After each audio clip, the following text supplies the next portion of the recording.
Welcome to Newsmax TV. I'm Kathleen Walter. With us now is baseball enthusiast and historian Harry Lockhart. He's the author of the brand new book called The Beef, a historical view of great hitting combos during the age of pitching in Major League Baseball in the 1960s. And Mr. Lockhart, thanks so much for being with us today.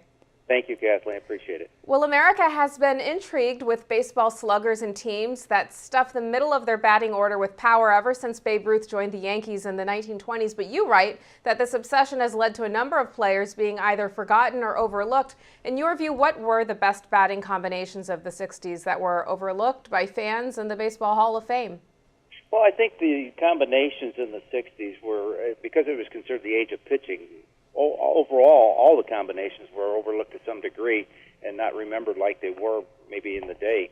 You know, some of the great combinations, like the Giants. The Giants had three Hall of Famers in the middle of the lineup. They had Willie Mays, Orlando Cepeda, and Willie McCovey in the middle of their lineup.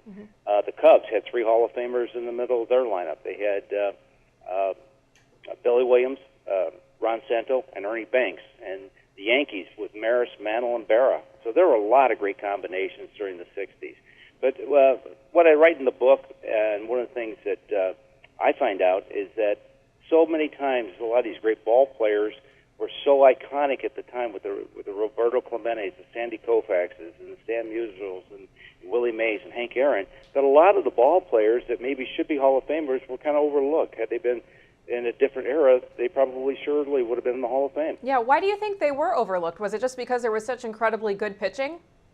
Well, not so much great pitching, was that these guys really performed very well, but they had legendary ball players, not just Hall of Famers. They had iconic ball players like Mays and Mantle and Aaron that they were up against. So their game, even though their game was very good and maybe Hall of Fame quality, they were just so overshadowed by these players. And one player in particular, Vada Pinson, who played for the Cincinnati Reds, he played in the lineup with Frank Robinson.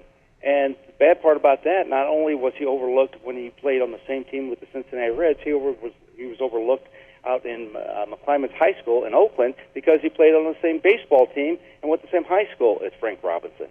Now, having grown up as a St. Louis Cardinals fan and working as a peanut vendor, you had a front row seat to the game's greats. Willie Mays, Hank Aaron, Stan Musial, and Sandy Koufax. Is there an anecdote or a personal memory that you can share with us? Well, I write about two or three of them in the book, and one of the things that I always tried to do at the time, keep in mind I was, barely old enough to even work back in the day, but one of the things I write about are some of the stories that I encountered in the book. I remember one time when I was trying to sell Ron Santo pizza, and they were introducing that in the late 60s in St. Louis. It was kind of a mini pizza, Chicago style. They gave me this big, huge box. It was 2 foot by 2.5 feet. Must have weighed 60 pounds. I was a small kid at the time. I was probably 4'10", and I'm taking this thing up and down these aisles. And it weighed probably about 60 pounds, had pizzas in it and a sterno. And I wound up serving a guy a pizza, and then when I turned around, because the play was exciting, I hit another guy in the head with the box, and it looked like Muhammad Ali hit him with a right hook. He draped over his seat. The paramedics came. Oh, I was scared. It was an awful situation. Let's fast forward to today. Baseball has endured steroid scandals, cheating scandals, and some embarrassing franchises. What kind of shape is America's greatest pastime in today, and has it recovered from the steroid scandal?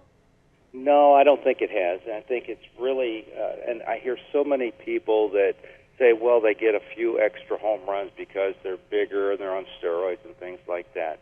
And, being that close to the game back in the 60s, watching the Willie Mayses and the Hank Aarons, if they would hit a fly ball to right center, it might be caught at the warning track, whereas this, had they been on steroids or something, it goes 10 rows deep into the seats. And everybody says, well, they get a few extra home runs. Well, that's only part of the story, in that, yeah, they get a few more home runs per season, but then they get more total bases. They score a run that they shouldn't have. Their batting average goes up instead of down. Instead of it being caught as an out, their batting average goes up. Their on-base percentage goes up. And their RBIs go up. And if you do this over 15, 20 years, now you've got a huge, huge difference in an enhanced ball player versus one back in the day that wasn't on it. How has advanced statistical analysis, otherwise known as moneyballing, changed the game since the 60s? You know, Moneyball really has changed the game dramatically, and the sad part about it is that one of the players that is responsible for the free agency, I write about it in the book. He was a St. Louis outfielder called Curt Flood, and Curt Flood refused to be traded.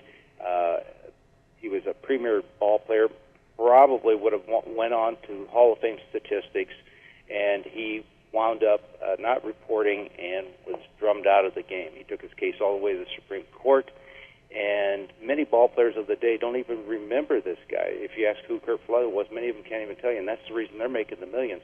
Now, this is a guy that gave up a potential Hall of Fame career, a guy that wound up taking his case all the way to the Supreme Court and lost, and never really got the notoriety that he should. And so that was a real sad story in the book that I write concerning this one ball player that many of the ball players don't even remember today, and that, you know, they're getting thousands of dollars per pitch. Harry, can we say that we're in the midst of another golden age of pitching with the emergence of pitchers like Chris Sale, Steven Strasburg, Yu Darvish, and Craig Kimbrell? You know, I think we might be. You're starting to. I mean, so many of these pitchers are just great pitchers, and they're getting them from all over the world now. You're getting them from not only the Caribbean, but you're getting them from Japan and so forth. And they are facing guys that are some tremendous hitters of the day. And like you say, we may be in the age of a period of great pitching again. All right, last question for you, Harry. Sure. I know you are a St. Louis Cardinals fan, but which two teams will go to the World Series this season, and which team do you think will be baseball's greatest surprise?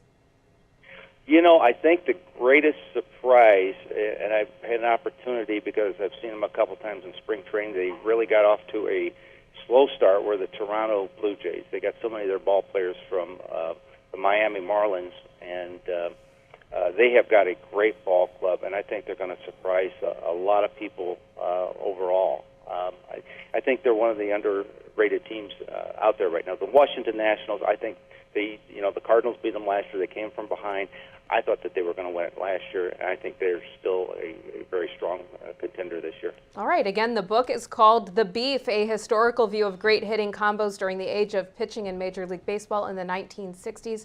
Harry Lockhart, thanks for joining us today. Kathleen, thanks for having me. And thank you for watching Newsmax TV.